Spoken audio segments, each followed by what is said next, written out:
Hello hello, ಹೇಳಿ. ನಮಸ್ಕಾರ sir. ನನ್ನ ಹೆಸರು ಪ್ರದೀಪ್ ಅಂತ. ನಾನು ಗೊಗ್ಗಯ್ಯ ಪಬ್ಲಿಕ್ ಸ್ಕೂಲಿಂದ ಫೋನ್ ಮಾಡ್ತಾ ಇದ್ದೀನಿ ಸರ್.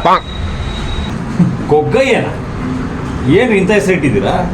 ಹಲೋ, ಗೊಗ್ಗಯ್ಯ ಅಂದರೆ ಈ ಮಕ್ಕಳೆಲ್ಲ ಗಲಾಟೆ ಮಾಡ್ತಾ ಇರ್ತಾರಲ್ಲ ಸರ್, ಅದಕ್ಕೆ ಸೈಲೆಂಟ್ ಆಗಿರಲಿ ಅಂತ ಗೊಗ್ಗಯ್ಯ ಅಂತ ಇಟ್ಟಿದ್ದೀನಿ ಸರ್. ಸರಿ, ಫೋನ್ ಮಾಡಿದ ವಿಷಯ?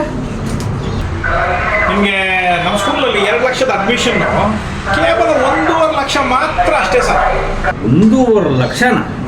ಅಂಥದ್ದೇನು ಹೇಳ್ಕೊಡ್ತೀರಾ ನಿಮ್ಮ ಸ್ಕೂಲಲ್ಲಿ? ಸರ್, ನಮ್ಮ ಸ್ಕೂಲ್ನಲ್ಲಿ ಓದಿದ ಮಕ್ಕಳೆಲ್ಲ ಇವತ್ತು UK, US, ಕ್ಯಾನಡಾ, ಅಮೇರಿಕಾ, ಅಲ್ಲಿ ಇಲ್ಲಿ ಎಲ್ಲ ಕಡೆ ಸೆಟ್ಲ್ ಆಗಿದ್ದಾರೆ ಸರ್. ಮಕ್ಕಳನ್ನೆಲ್ಲ UK, US ಅಂತ ಕಳಿಸ್ಬಿಟ್ಟು ನಾವಿಲ್ಲಿ ಆಕಾಶ ನೋಡ್ಕೊಂಡು ನಿಂತಿರ್ಬೇಕಾ? ಸರಿ, ಅದು ಬಿಟ್ಟು ಬೇರೆ school day, annual day, sports day ಅಂತ ಅವಾಗ ಇವಾಗ ಚಾರ್ಜ್ ಮಾಡೋ ಬರ್ತಾನೆ. ಏನು ಯೋಚನೆ ಮಾಡಿಬಿಡಿ ಸರ್, ಡೈರಿನಲ್ಲಿ ಬರ್ದು ಕಳಿಸ್ತೀವಿ ಸರ್, ಏನು ಟೆನ್ಷನ್ ತಗೋಬೇಡಿ. ಹೌದಾ ಸರ್, ಬಂದು ಅಡ್ಮಿಷನ್ ಮಾಡ್ತೀರಲ್ಲ? ಸರಿ, ಬರ್ತೀನಿ ಬಿಡಿ ನೆಕ್ಸ್ಟ್ ವರ್ಷ. ಬರೋ ವರ್ಷ? ಯಾಕೆ ಸರ್? ನಾನು 5 ವರ್ಷದಿಂದ ಟ್ರೈ ಮಾಡ್ತಿದ್ದೀನಿ ರೀ ಅಡ್ಮಿಷನ್ಗಲ್ಲಪ್ಪ, ಇನ್ನೂ ಮಗುನೇ ಆಗಿಲ್ಲ.